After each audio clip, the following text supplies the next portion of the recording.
This is Scott the Fix-It Guy. Today we have a Frigidaire dishwasher. The customer mentioned that it just isn't draining. So we're going to take a look and see what could be doing it. So when we look in there, we see a lot of water. So something's preventing it from draining. We're going to check a few things. One thing we'll try first is just the cancel button. Alright, so we should hear it. Maybe we can hear the drain motor kick in when we close it. This is a Frigidaire Gallery dishwasher. I'm going to remove this bottom panel. Just a couple Phillips head screws holding it in.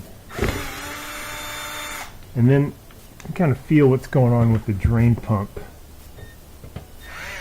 I don't hear anything, but sometimes you can feel it vibrating when the impeller gets stuck. And also the drain motor will tend to get hot. So that's the circulation motor going. That sounds good. We look in here. This is the circulation motor here. Where my finger is, I can feel it. It's doing good. This is the fill valve. Drain motor must be behind. Yeah, I can actually see it. It's basically on the other side of the circulation motor. Let me try the cancel command again. So right now it's doing circulation. Water shooting around. So now we're doing cancel. Theoretically that should go to drain now. Should activate it. I'm not hearing anything. Reach in here and feel anything. Oh, you know what? When I get closer, I can hear the drain motor humming. So what this means is that something got caught, like a little piece of glass, in the drain motor. So I'm going to get the dishwasher out and just get that little piece of glass or ceramic out. It's going to be pretty easy. Helping you, please consider pressing down in the lower right hand corner of your screen the subscribe button, and that really helps our channel. First thing I'll do is I'll get the water out of the inside by bailing it out. You can just use like a mug or cup to start the bailing, and then when you get near the end, I usually use a turkey baster. You even get a little pump, electronic pump, that'll do this too. But it's pretty quick and easy just to use a cup. I'm bailing out the water. I decided to move a little bit of the filter, and there's a lot of debris in here. So I think that there's just a ton of junk, and this is a case where the customer does not rinse their dishes.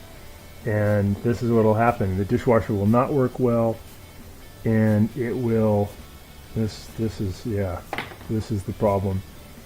So it's going to be a matter of just getting all this crud out from where the drain is, and it's going to work fine. And also it'll clean a lot better once we remove all this stuff. So it is really wise to rinse your dishes.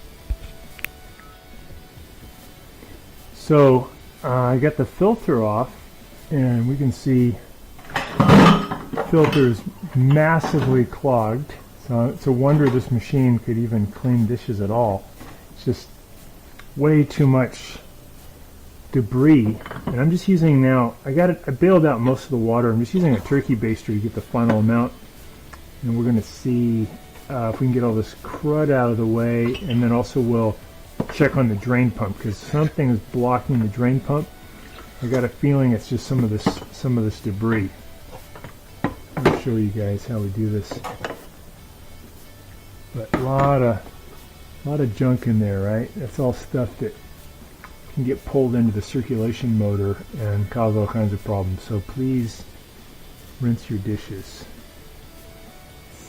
Do the next step. So here's the turbidity sensor down here, and it's just got a bunch of crap in the way too. Wow. Just gonna get all this stuff out. Okay. That's the area called the sump. Pretty clean. We're gonna get a little cleaner, and then I'm going to pull the dishwasher out and see what's clogging the pump itself. It could be all kinds of stuff. All right, I'm going to wiggle the machine out a little further and get to that pump. So we got the dishwasher pulled out. We still have the water line connected. We have it unplugged. We have the drain line connected because the lines are long enough to allow you to pull it out. And we're just going to turn it on its side. So lean it down. It's going to give us better access to the pump. There's our pump. And I'll try to see what's going on inside. Let's take a look in here first. We're going to remove this one. So to check the air gap, we already put something down in here. Seems clear, but I'm going to remove it from the sink and take a different look. So to do that, I'll spin this off. I'm going to push the whole thing down inside so I have a better access to it. Push this down inside. There's going to be a little gasket up here you want to keep for being watertight. And this is just so you can get to these screws a little bit easier.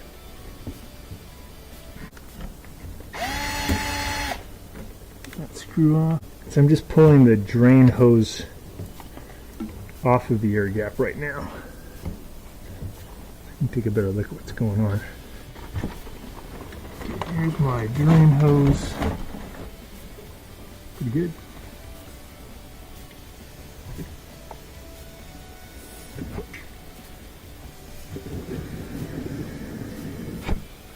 So I'm pushing air in there pretty hard. I can hear it gurgling around in there. So I think we got good flow. It's clear. You can see light through there. It looks good. I like it. So there was some resistance, and now I can hear it flowing. Maybe something in the tube got shot through. Let's see if it's going to work now. So put that tube back on. Up on the air gap. Put this one back up. Tighten up that screw.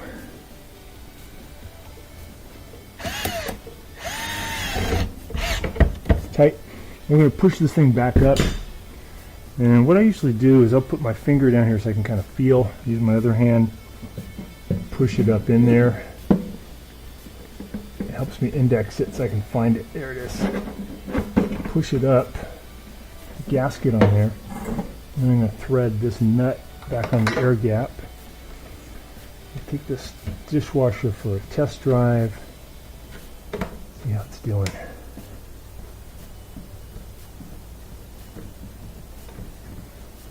One test I like to do is when it does drain, I'm going to let it fill up, I'm going to let it drain.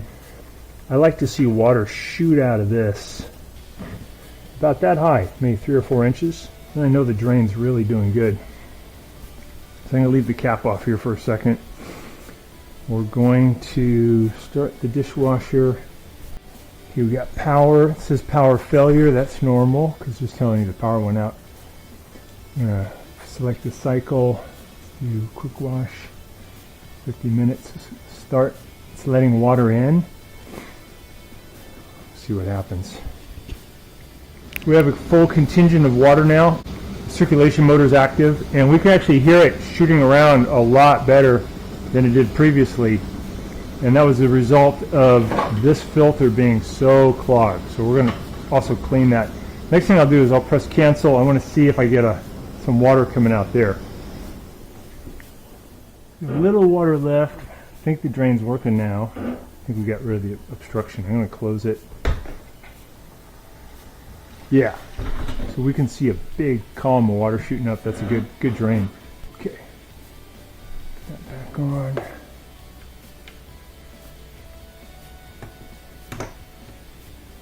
Put that back.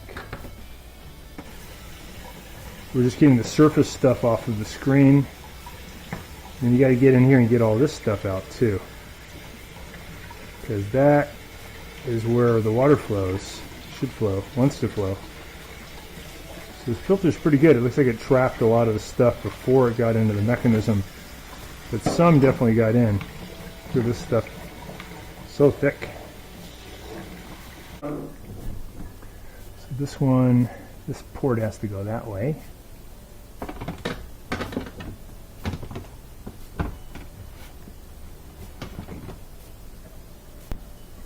Okay, got that locked in. This back in. We're gonna put these screws back in.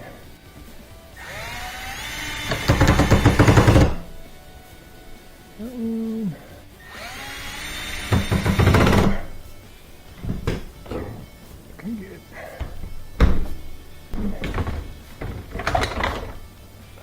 Son of a biscuit.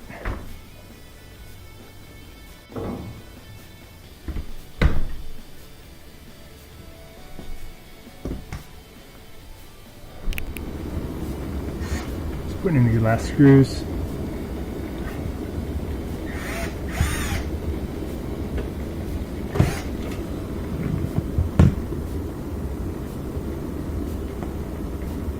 We can hear the circulation motors just really doing good, pushing the water around really well. So that's a result of it being a lot cleaner. Open it up. It's on quick wash. I'll cancel.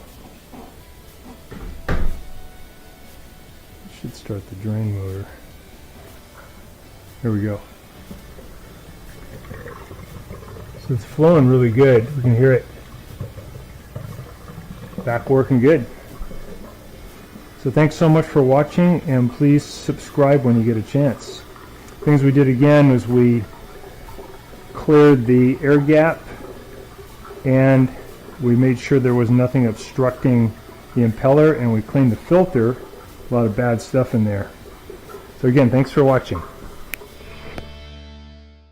Watching our video, and please subscribe to our channel when you get a chance, and also click the little bell notification button so we can send you weekly videos on all the different ways of fixing appliances around your home and saving you lots of money.